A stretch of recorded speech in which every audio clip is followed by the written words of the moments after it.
दस्तक पर दिल का दरवाजा खोल सकता है। इश्क ऐसी जबान है प्यारे जिसको गोंगा भी बोल सकता है। नातिया शायरी से मोहब्बत करने वालों की गिनती ही नहीं की जा सकती है, ना ही कयासो गुमान की सीढ़ियों पर चढ़कर अंदाजा लगाया जा सकता है। इसलिए कि नातिया शायरी इश्क रसूल की हलावत का नाम है।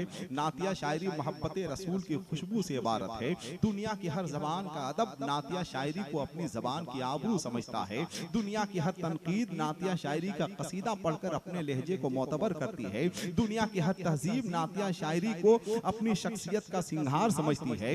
नजर में है बहिश्ते हुस्न की तस्वीर तो देखो, नजर में है बहिश्ते हुस्न की तस्वीर तो देखो, मुझे देखो मेरे इस ख्वाब की ताबीर तो देखो। नजर में है बहिश्ते हुस्न की तस्वीर तो देखो, नजर में है बहिश्ते हुस्न की तस्वीर तो देखो, मुझे देखो मेरे इस ख्वाब की ताबीर तो देखो।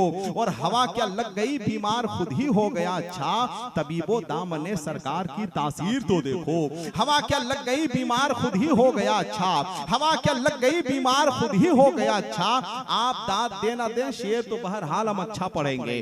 बांध रखे हो जहन में जो ख्याल उसमें तरमीम क्यों नहीं करते, बेसबब उलझनों में रहते हो मुझको तस्लीम क्यों नहीं करते। आप दाद देना दें मुझे शेर बहरहाल अच्छा पढ़ना है। हजरत हबीबुल्लाह फैजी जलवा अफरोज हो चुके हैं। मेरे अजीज भाई शायर इस्लाम हजरत अलहाज मुबारक हुसैन मुबारक जलवा अफरोज हो चुके हैं। जनाबे शहबाज नूरी ये जलवा अफरोज हो चुके हैं। अब मेरी जिम्मेदारी बढ़ गई है कि मुझे अच्छा शेर पढ़ना चाहिए। आप सुनने के लिए अगर तैयार हो जाएं, देखिए जब अच्छी शायरी इंसान सुनता है तो उसका शेरी ईमान ताजा हो जाता है। अच्छे शेर सुनने के बाद खुद एक शायर का शायर बेदार हो जाता है। अब देखना यह है कि आप अच्छी शायरी का इस्तेमाल किस तरह से करते हैं। वैसे आप बहुत अच्छा सुन रहे हैं। मुझे ज्यादा हंगामे की आदत भी नहीं है, ना ही ज्यादा हंगामा हम पसंद करते हैं। हम ये चाहते हैं कि बस आपकी आंखों में चमक पैदा हो जाए। अब आखिरी शेर पढ़ते हैं, मगर जितने लोग बैठे हुए हैं जरा मोहब्बत के साथ बेदार हो जाएं। अभी तक तो आपने सिर्फ शेर सुना है, इंशाअल्लाह शेर देखेंगे आप।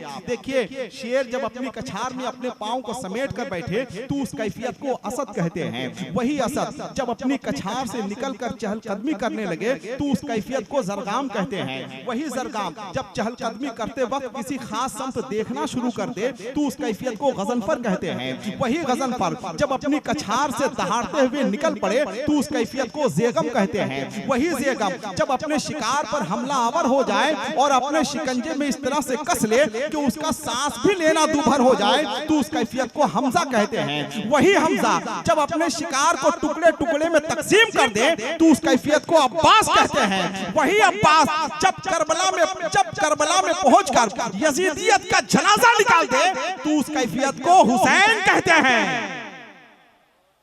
हुसैन के नाम पे बेदार हो गए, अगर आप हुसैन के नाम पे बेदार हो गए तो मुझे खुशी इसलिए होगी कि आप हुसैन के नाम पे बेदार हो गए, अली के नाम पे बेदार हो गए, सूए करबल से सूए जन्नत तक।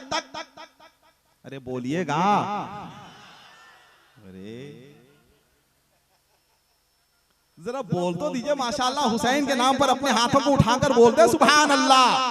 जरा मोहब्बत के साथ बोले सुभान अल्लाह। हम फकीरों से जो चाहे वो दुआ ले जाए, फिर खुदा जाने कहां हमको हवा ले जाए। इस अंदाज से सुनिए कि आप हुसैनी हैं और शेर शेर की तरह से सुन रहे हैं, गीदड़ की तरह नहीं सुन रहे हैं। शेर सुनिए शेर की तरह से कि नजर में है बहिश्ते हुस्न की तस्वीर तो देखो, मुझे देखो मेरे इस ख्वाब की ताबीर तो देखो।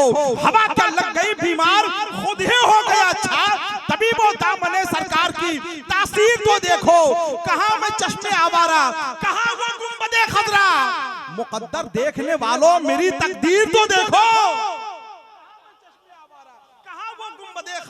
मुकद्दर देखने वालों मेरी तकदीर तो देखो, मुकद्दर देखने वालों मेरी तकदीर तो देखो। फजा में ऐसे तरन्नुम की खुशबू फैल गई है जैसे हरन का नाफा फूट जाने से सारा जंगल मुश्क की खुशबू से महकने लगता है। बुजुर्गों ने नई नस्लों को हैरानी में रखा है, बुजुर्गों ने नई नस्लों को हैरानी में रखा है। नमक महफूज करने के लिए पानी में रखा है। जिस तरह से पुल के लिए सुकून, इश्क के लिए जुनून और कुर्बानी के लिए खून की जरूरत पड़ती है, उसी तरह से शायरी में तारीख बनाने के लिए किसी मर्दे कलंदर की जरूरत पड़ती है, वरना स्टेज का शायर स्टेज पे पैदा होता है, स्टेज पे जवान होता है, स्टेज ही पे मर जाता है।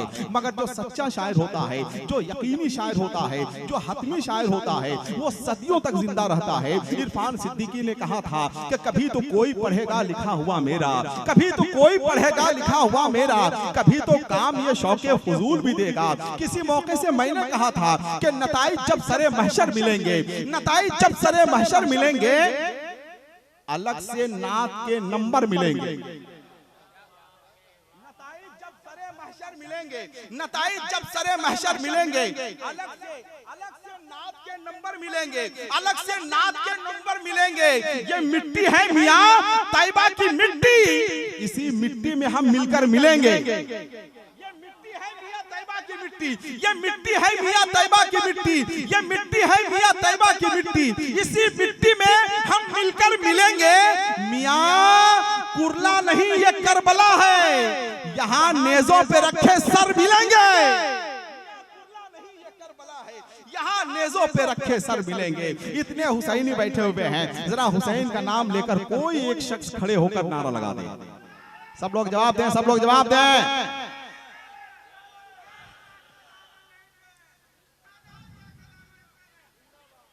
माफ कर दीजिए, आप कभी नहीं कहेंगे आप लोग से नारा लगाने के लिए, जिंदगी में नहीं कहेंगे। नारा लगाया मेरे भाई ने, कम से कम जवाब तो देना चाहिए आपको, जवाब तो देना चाहिए आपको। इतने बड़े लोग बैठे हुए हैं, इतने अजीम शोराई कराम बैठे हुए हैं, जिन लोगों ने हिंदुस्तान की नुमाइंदगी बाहर मुल्कों में की है, उन लोगों की शिरकत हो रही है, तो आपका जोश और बलबला थोड़ा सा बुलंद तो होना चाहिए। सूए करबल से सूए जन्नत तक करबला का इमाम काफी है, 100 यजीदों के वास्ते यारो एक हुसैनी गुलाम काफी है। एक गुलाम अगर खड़े होकर नारा लगाए तो सब उसकी हौसला अफजाई करे, सब उसकी आवाज से आवाज मिलाए। जरा दोनों हाथों को उठा लीजिए, एक बार दोनों हाथों को उठाइए, नाराए तकबीर। बेटा तुम भी उठा लो, थोड़ी देर के लिए मोबाइल रख दो। नाराए तकबीर, नाराए रिसालत, कुल हिंद नातिया मुशायरा, नाराए तकबीर, नाराए रिसालत।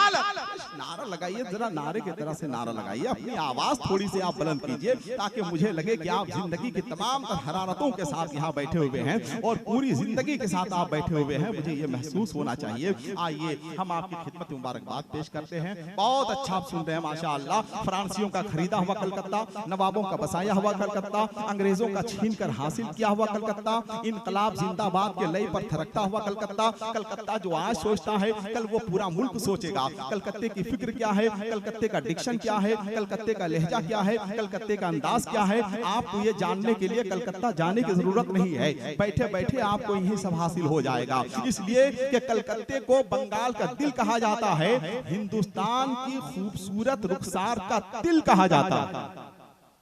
कलकत्ता चिराग है, आग को पसंद करता है। कलकत्ता रोशनी है, रोशन में रोशनी पसंद लोगों के लिए मरकज़े तवज्जो बनता है। कलकत्ता मजहबे इश्क का दारुस्सलाम है, मोहब्बत करने वालों को पसंद करता है। हम ये देखना चाहते हैं कि कितने लोग सुनने के लिए अपने आप को तैयार करते हैं। शमसी मीनाई ने कहा था कि दुनिया के आधे लोग ऐसे हैं जिन लोगों ने ताजमहल देखा है, दुनिया के आधे लोग ऐसे हैं जिन लोगों ने ताजमहल नहीं देखा है। तो जिन लोगों ने देखा है वो लोग मेरी ताईद करें, जिन लोगों ने नहीं देखा है वो देखने के लिए तैयार हो जाएं। कट गया हाथ तेरा ताज बनाने वाले, तेरा फन तुझको कभी भी नहीं मरने देगा। जिसने काटा था तेरा हाथ लहद पर, उसकी ताज का हुस्न नहीं फातिहा पढ़ने देगा। आइए ताजमहल का जीता जागता सबूत पेश करने के लिए मैं आपके सामने हिंदुस्तान का एक अच्छा और शानदार लहजा, बल्कि 21वीं सदी का बहुत ही शाहकार लहजा जनाब शहबाज नूरी की सूरत में पेश कर रहा हूँ। अगर आपको अपनी माँ से मोहब्बत है तो जरा एक बार माँ की मोहब्बत में दोनों हाथों को उठाकर बोल दे सुभान अल्लाह। नात आका की सुनाएंगे चले जाएंगे, नात आका की सुनाएंगे चले जाएंगे, अश्क आंखों से बहाएंगे चले जाएंगे। हम तो तैयार ही बैठे हैं शहादत के लिए, करबला वाले बुलाएंगे चले जाएंगे।